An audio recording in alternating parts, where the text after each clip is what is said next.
नमस्कार विद्यार्थियों। आज हम अलंकारों का अध्ययन करेंगे। अलंकार शब्द का शाब्दिक अर्थ होता है आभूषण। और संस्कृत में एक पंक्ति चलती है, अलंकरोति इति अलंकार, अर्थात जो अलंकृत करे, जो सुशोभित करे, उसे ही अलंकार कहते हैं। आचार्य दंडी की परिभाषा अलंकारों के संदर्भ में है, काव्य शोभाकरान धर्मान अलंकारान प्रचक्षते, अर्थात काव्य के शोभा कारक धर्म अलंकार कहलाते हैं। जिस प्रकार किसी स्त्री की शोभा आभूषणों से बढ़ जाती है, उसी प्रकार अलंकारों से काव्य की सुंदरता बढ़ जाती है। स्पष्ट है कि अलंकारों से काव्य की शोभा बढ़ती है, उत्पन्न नहीं होती। अलंकारों की परिभाषा हम कुछ इस प्रकार दे सकते हैं। काव्य की शोभा बढ़ाने वाले तत्व अलंकार कहे जाते हैं। अलंकारों का महत्व इसलिए है क्योंकि अलंकारों के अभाव में काव्य उसी प्रकार फीका सा लगता है जैसे कोई कामिनी बिना श्रृंगार के और बिना आभूषणों के लगती है। आचार्य केशवदास के शब्दों में भूषण बिनु न विराजई कविता वनिता मित्त, अर्थात आभूषणों के बिना जिससे स्त्री शोभा नहीं पाती, वैसे ही अलंकारों के बिना कविता अच्छी नहीं लगती। आचार्य रामचंद्र शुक्ल की भी परिभाषा बहुत महत्वपूर्ण है। उन्होंने कहा, भावों का उत्कर्ष दिखाने और वस्तुओं के रूप, गुण और क्रिया का अधिक तीव्रता के साथ अनुभव कराने में सहायक युक्ति को अलंकार कहते हैं। अलंकारों के भेद की बात करें तो अलंकार 3 प्रकार के होते हैं, शब्द अलंकार, अर्थ अलंकार और उभय अलंकार। शब्द अलंकार शब्द पर आधारित होते हैं। यदि शब्द के स्थान पर उसका पर्यायवाची रख दें तो अलंकार समाप्त हो जाता है। प्रमुख शब्द अलंकार अनुप्रास, यमक, श्लेष, पुनरुक्ति, वक्रोक्ति आदि होते हैं। उसी प्रकार अर्थालंकार अर्थ पर आधारित होते हैं, अतः शब्द के स्थान पर उसका पर्यायवाची रख देने पर भी अलंकार बना रहता है। और प्रमुख अर्थालंकारों में उपमा, रूपक, उत्प्रेक्षा, विभावना, विशेषोक्ति, विरोधाभास, भ्रांतिमान आदि है। उभय अलंकार शब्द और अर्थ दोनों पर आश्रित रहकर दोनों को ही चमत्कृत करते हैं। अब हम एक एक करके अलंकारों के उदाहरण और लक्षण देखते हैं। पहला अलंकार है रूपक अलंकार। जहां उपमेय पर उपमान का अभेद आरोप किया जाता है, वहां रूपक अलंकार होता है। जैसे अंबर पनघट में डूबो रही ताराघट उषा नागरी। तो यहाँ पर अंबर रूपी पनघट, तारा रूपी घड़ा और उषा रूपी नागरी, यहाँ पर रूपक अलंकार है। यमक अलंकार, जहाँ कोई शब्द एक से अधिक बार प्रयुक्त हो और उसके अर्थ अलग अलग हों, तो वहाँ पर यमक अलंकार होता है। जैसे कनक कनकते सो गुनी, मादकता अधिकाय, वा खाए बोराई जग वा पाए बोराई। यहाँ पर कनक कनक शब्द के अलग अलग अर्थ हैं। एक कनक का अर्थ धतूरा और दूसरे कनक का अर्थ सोना होता है। श्लेष अलंकार, जहाँ कोई शब्द एक ही बार प्रयुक्त हो किंतु प्रसंग भेद में उसके अर्थ एक से अधिक हो, वहां श्लेष अलंकार होता है। उदाहरण, पानी गए न उबरे मोती मानस चून, अर्थात पानी शब्द के यहाँ पर प्रसंग भेद के अनुसार 3 अर्थ हैं। मोती के संदर्भ में चमक, मानुष के संदर्भ में या मनुष्य के संदर्भ में इज्जत, मान सम्मान, और चून के संदर्भ में जल। विभावना अलंकार, जहाँ कारण के अभाव में भी कार्य हो रहा हो, वहाँ विभावना अलंकार होता है। जैसे बिनु पग चले सुने बिनु काना, कर विधि कर्म करे विधि नाना। यहाँ पर बिना पैरों के चलना और बिना कानों के ही सुनना और बिना हाथों की भांति भांति की कार्य होना दिखाया जा रहा है, इसलिए यहाँ पर विभावना अलंकार है। अगला अलंकार है अनुप्रास अलंकार। जहाँ किसी वर्ण या वर्ण समूह की एक बार या अनेक बार क्रम से आवृत्ति हो, वहाँ अनुप्रास अलंकार होता है। जैसे चारू चंद्र की चंचल किरणें खेल रही थी जल थल में। अनुप्रास अलंकार की कुछ भेद हैं, जैसे छेकानुप्रास, वृत्यानुप्रास, श्रुत्यानुप्रास और अंत्यानुप्रास।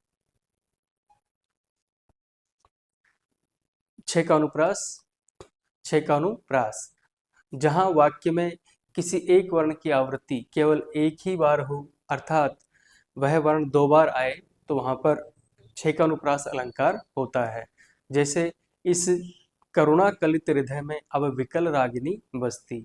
तो यहाँ पर कै वर्ण की 2 बार, एक बार आवृत्ति हो रही है, अर्थात कै वर्ण 2 बार आ रहा है। दूसरा अलंकार है अनुप्रास का वृत्यानुप्रास अलंकार। जहाँ वाक्य में किसी एक या अनेक वर्णों की आवृत्ति एक से अधिक बार हो, वहाँ वृत्यानुप्रास अलंकार होता है। जैसे तरनी तनुजा तट तमाल तरुवर बहु छाये, तो यहाँ पर तय वर्ण की आवृत्ति अनेक बार हो रही है, इसलिए यहाँ पर वृत्यानुप्रास अलंकार है। दूसरा उदाहरण हम देख सकते हैं, यद्यपि सुजाति सुलक्षणी सुब्रन सरस सुव्रत भूषण बिनु न विराजई कविता वनिता मित, तो यहाँ पर भी एक ही वर्ण की अनेक बार आवृत्ति हो रही है। अगला है श्रुत्यानुप्रास अलंकार, जहाँ मुख के एक ही उच्चारण स्थान से उच्चारित होने वाले वर्णों की आवृत्ति होती है, तब वहाँ श्रुत्यानुप्रास अलंकार होता है। जैसे तुलसीदास सीदत निस्दिन देखत तुम्हारी निठुराई, यहाँ पर दंत वर्णों की आवृत्ति हो रही है, इसलिए यहाँ पर श्रुत्यानुप्रास अलंकार है। अगला है अंत्यानुप्रास अलंकार, जब छंद की प्रत्येक पंक्ति के अंतिम वर्ण या वर्णों में समान स्वर या मात्राओं के कारण तुकांतता बनती हो, तो वहां अंत्यानुप्रास अलंकार होता है। उदाहरण के तौर पे रघुकुल रीत सदा चली आई प्राण जाए पर वचन न जाए। इसके अलावा बुंदेले हर बोलो के मुंह हमने सुनी कहानी थी खूब लड़ी मर्दानी वह तो झांसी वाली रानी थी। ये दोनों ही उदाहरण अंत्यानुप्रास अलंकार के हैं। अगला अलंकार है उत्प्रेक्षा अलंकार। उपमेय में उपमान की कल्पना या संभावना होने पर उत्प्रेक्षा अलंकार होता है।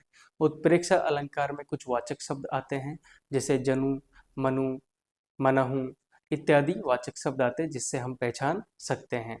उदाहरण मुख जनु शुभ्र मयंक, मुख जनु शुभ्र मयंक, तो यहाँ पर उत्प्रेक्षा अलंकार है। अगला अलंकार है उपमा अलंकार, जहाँ गुण, धर्म या क्रिया के आधार पर उपमेय की तुलना उपमान से की जाती है, वहां उपमा अलंकार होता है। जैसे हरिपद कोमल कमल से, हरि के पद यानी पैरों को कमल के समान कोमल दिखाया गया है, तो यहाँ पर उपमा अलंकार है। अगला अलंकार है भ्रांतिमान अलंकार।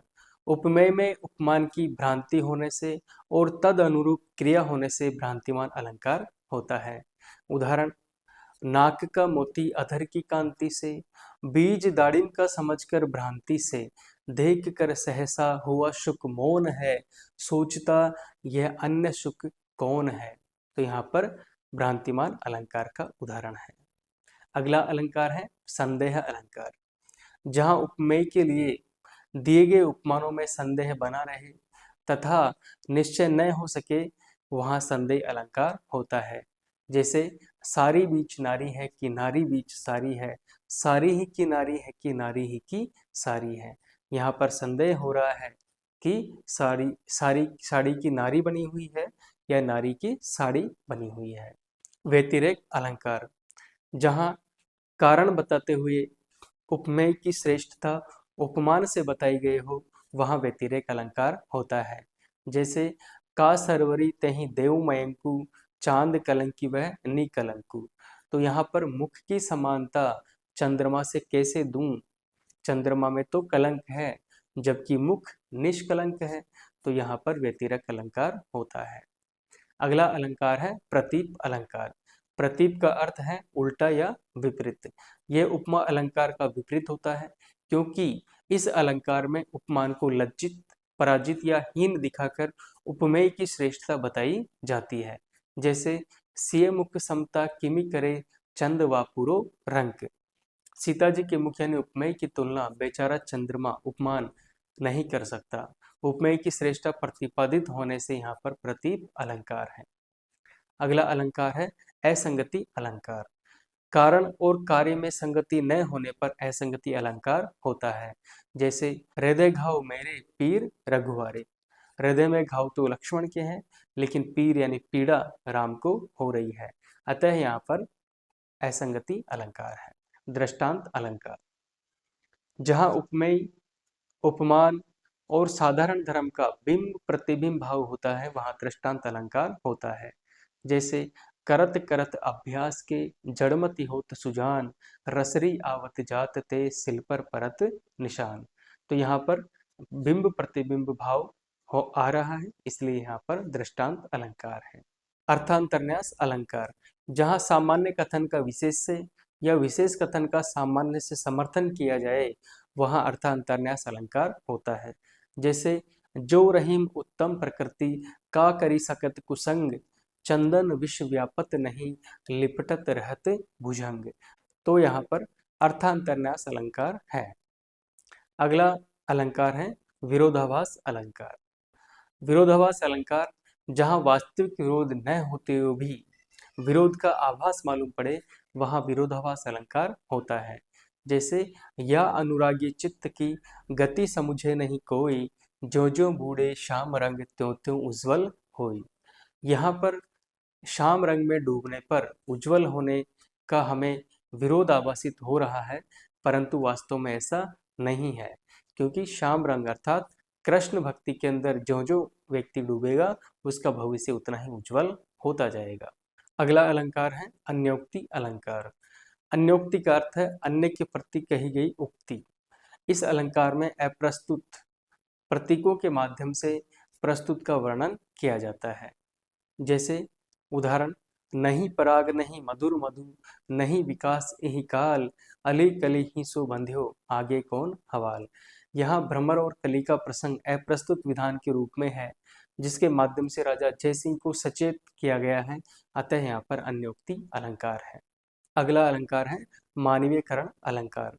जहाँ जड़ वस्तु या प्रकृति पर मानवीय चेष्टाओं का आरोप किया जाता है, वहाँ मानवीयकरण अलंकार होता है।